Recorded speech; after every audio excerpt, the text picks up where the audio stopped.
বেলায়েত সাহেব রহমতুল্লাহ আলাই একজন কলেজের ছাত্র ছিলেন। উনি মাদ্রাসায় কোনোদিন পড়াশোনা করেন নাই। ছাত্র জীবনী চরমরাইয়ের মুরিদ হয়েছিলেন। সেই বেলায়েত স্কুলে যেতেন, কলেজে যেতেন সুন্নতি পোশাক পরিধান করে। বেলায়েত দাড়ি ওঠার আগেই যেহেতু চরমরায় মুরিদ হয়েছিল, সে কোনোদিন দাড়ির মধ্যে পোজ দেয়নি। বেলায়েত সে একজন কলেজের ছাত্র হওয়া সত্ত্বেও মনে হয় যেন একজন কলেজের ছাত্র, কিন্তু মনে হয় যেন মাদ্রাসার ছাত্র, একজন আলেম। দিন সম্পর্কে শেখার যথেষ্ট চেষ্টা করেছেন। এই কলেজে পড়া সত্ত্বেও তিনি কারিয়ানা পড়েছেন। তার কেরাতও সহি ছিল। দ্বীনের উপরে অনেক বই লিখেছেন। আজীবন সংগঠনের সাথে ছিলেন। শুধু তাই নয়, যেদিন উনি দুনিয়ার থেকে বিদায় হয়েছেন সেই দিনও এই দিনের কাজেই ব্যস্ত ছিলেন। আমি তার কবর জিয়ারতের জন্য গিয়েছিলাম। তার পরিবারের সাথে দেখা হয়েছে, তার একমাত্র ছেলের সাথেও দেখা হয়েছে। তার ছেলে আমাকে বলছে যে হুজুর, আমার আম্মাজান বলছেন যে তোর আব্বার যে অবস্থা, তার যে কোনো অবস্থায় পড়ে যেতে পারে, তুই তার সাথে থাকিস। ভোরবেলা তাকে বলছে আজকে আপনি হসপিটালে চলেন, প্রোগ্রামে যাওয়ার দরকার নেই। কিন্তু বিলায়েত ভাই বলছে যে সেখানে প্রোগ্রাম দেয়া, মানুষজন আসবে, তোর বিয়াত হবে, আমি দিনের কাজ বাদ দিয়ে আমি হসপিটালে ভর্তি হতে পারবো না। বেলায়েত সাহেব রহমতুল্লাহ আলাই সেই তরবিয়াতে ছিলেন, তরবিয়া দিতেছিলেন। এই অবস্থায় তিনি বলছেন যে আমার বুকের মধ্যে ব্যথা করতেছে। ওই অবস্থায় তিনি অসুস্থ হন, সেখান থেকে হসপিটালে নিয়ে যায়। তিনি আর ঘরে ফিরতে পারেন না, আল্লাহর ডাকে সাড়া দিয়ে দুনিয়ার থেকে বিদায় হয়ে গেছেন। আসলে দেখেন, যদিও কলেজের ছাত্র ছিল, কিন্তু আজকে আমি সংক্ষিপ্তভাবে তার জীবনের যেই দিকগুলি আলোচনা করেছি, হয়তো আমাদের অনেকের মধ্যেই এই আদর্শ, এই চরিত্র নেই। তিনি শেষ মুহূর্ত পর্যন্ত এই দিনের দাওয়াত, দিনের হেফাজত, দিনের একামত, দিন প্রতিষ্ঠিত হোক, আল্লাহর জমিন, আল্লাহর হুকুমত কায়েম হোক, এর জন্য মৃত্যুর পূর্ব মুহূর্ত পর্যন্ত এই ময়দানে ছিলেন, এই ময়দানে ছিলেন, এই রাস্তায় ছিলেন। আমি তো বিশ্বাস করি, এটা আমার বিশ্বাস, নিশ্চয়ই আল্লাহ পাক রব্বুল আলামিন তাকে শহীদি মৃত্যু দান করেছেন, শহীদি মর্যাদা আল্লাহ পাক দান করবেন, এটা আমি বিশ্বাস করি। আল্লাহর কাছে দোয়া করে আল্লাহ যেন তাকে শহীদি মর্যাদা দান করেন, বিনা হিসাবে জান্নাতের মেহমান হিসেবে কবুল করে নেন। এই সংগঠনের কাজ করার জন্য তিনি এমন কোনো ত্যাগ নাই যে ত্যাগ তিনি করেননি, সব ধরনের ত্যাগ করেছেন। এটা আমাদের জন্য এক পথ প্রদর্শক হিসেবে আমরা মনে করব। আমরাও যেন এই দিনের পথে থাকতে পারি, দিনের পথে চলতে পারি, আজীবন দিনের উপরে থাকতে পারি, এবং আল্লাহ যেন এই দিনের উপরে রেখি এই দিনের কাজ করার অবস্থাতেই আল্লাহ পাক যেন আমাদেরকে কবুল করে। আসলে মৃত্যু একদিন হবেই, প্রত্যেকটা প্রাণীর মৃত্যুর স্বাদ গ্রহণ করতেই হবে। কুকুরও মারা যায়, গরুও মারা যায়, জানোয়ারগুলি মারা যায়।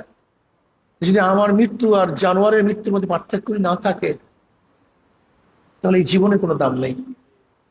হাজারো চোর, গুন্ডা, বদমাস তারাও মারা যায়, আর আমিও যদি একই অবস্থায় মারা যাই, তো ওদের শরীর এবং আমার শরীরের মধ্যে কোনো পার্থক্য নেই।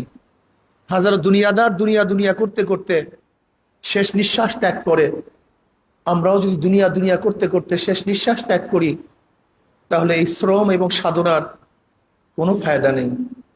আমরা চাই আমাদের মৃত্যু হোক ইমানের সাথে। আমরা চাই আমাদের জিন্দেগি হোক ইসলামের সাথে। আমরা চাই যখন আল্লাহ পাক আমাদেরকে ডাক দিবেন, তখন যদি গুনাহ খাতা মাফ করেই ডাক দেন, এবং যখন বিদায় হয়ে যাব তখন আল্লাহ পাক যেন আমাদের সবাইকে জান্নাতের মেহমান হিসেবে কবুল করে নেন। প্রিয় মুজাহিদ ভাইরা, আমার দিনদার বন্ধুরা, দেখেন ত্যাগের মধ্যেই মজা। হাজারো বীজ তার অঙ্কুরের জন্য নিজেকে বিসর্জন দেয়। ওই বীজগুলি যদি নিজেকে বিসর্জন না দিত, তাহলে ফসল সেখান থেকে ফলতো না। হাজারো আঁটি তার গাছের জন্য, তার প্রজন্মের জন্য নিজেকে ধ্বংস করে দেয়।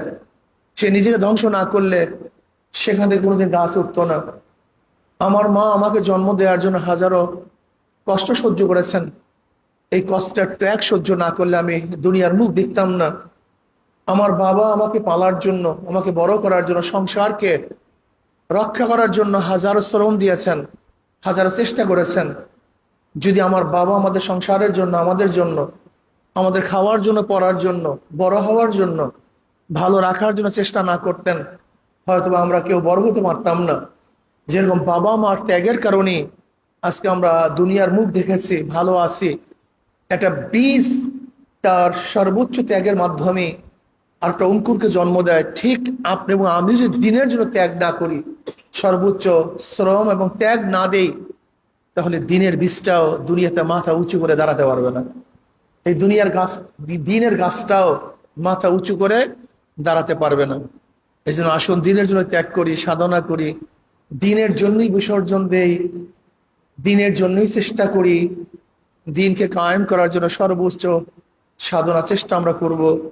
আর যত মুজাহিদরা আমাদের থেকে বিদায় হয়ে গেছেন, কত মুজাহিদরা আমাদের মাঝে ছিল, ওই আমাদের যে এই প্রতিষ্ঠানের জন্য বহু চেষ্টা করেছিলেন সাজ্জাদ ভাই, সে আজকে দুনিয়াতে নেই।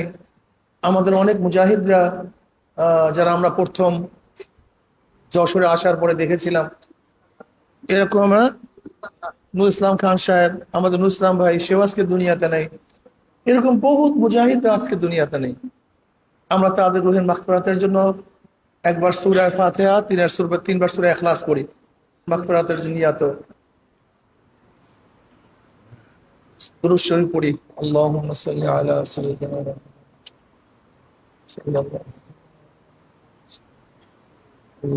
আল্লাহুম্মা আমিন। রব্বানা যালামনা আনফুসানা ওয়া ইল্লাম তাগফির লানা ওয়া তারহামনা লানাকুনান্না মিনাল খাসিরিন।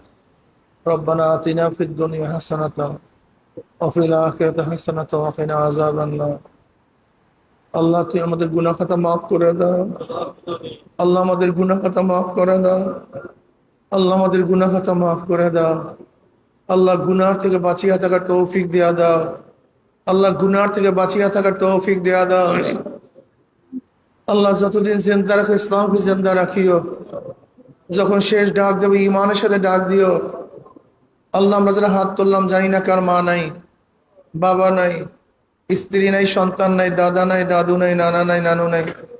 আল্লাহ, যত মুমিন মুমিনাত মুজাহিদরা কবরে শুয়ে রয়েছে, সবাই কবরে আযাবকে মাফ করে দাও। আল্লাহ, কত মুজাহিদরা আমাদের সাথে ছিল, আজকে তাদেরকে দেখি না। আল্লাহ, যশোরের মধ্যে যত মুজাহিদরা ছিল, গোটা বাংলাদেশের, গোটা দুনিয়ার মধ্যে যত মুজাহিদরা ঘুমায় আছে, সবাই কবরে আযাবকে মাফ করে দাও। খাস করে বেলায়েত ভাইয়ের কবরকে জান্নাতের বাগিচা বানায় দাও। তার জিন্দেগীর সমস্ত ভুল ত্রুটি ক্ষমা করে দাও। আল্লাহ, আমাদের শায়েখ ও মুর্শিদের কবরকে জান্নাতের বাগিচা বানায় দাও। মা দাদা সহ তামাম দুনিয়ার মাশায়েখদের মাকামকে জান্নাতের মধ্যে বুলন্দ করে দাও। আমাদের আহলে আওলাদ তোমার খাস গোলাম বাদী হিসেবে কবুল করে দাও। রব্বিরহামহুমা কামা রাব্বায়ানি সগীরা। সাল্লাল্লাহু তাআলা আলা খায়রি খালকি মুহাম্মাদ ওয়া আলিহি ওয়া আসহাবিহি ওয়া আজওয়াজিহি ওয়া আতবাইহি আজমাইন ওয়ারহামনা মাআহুম।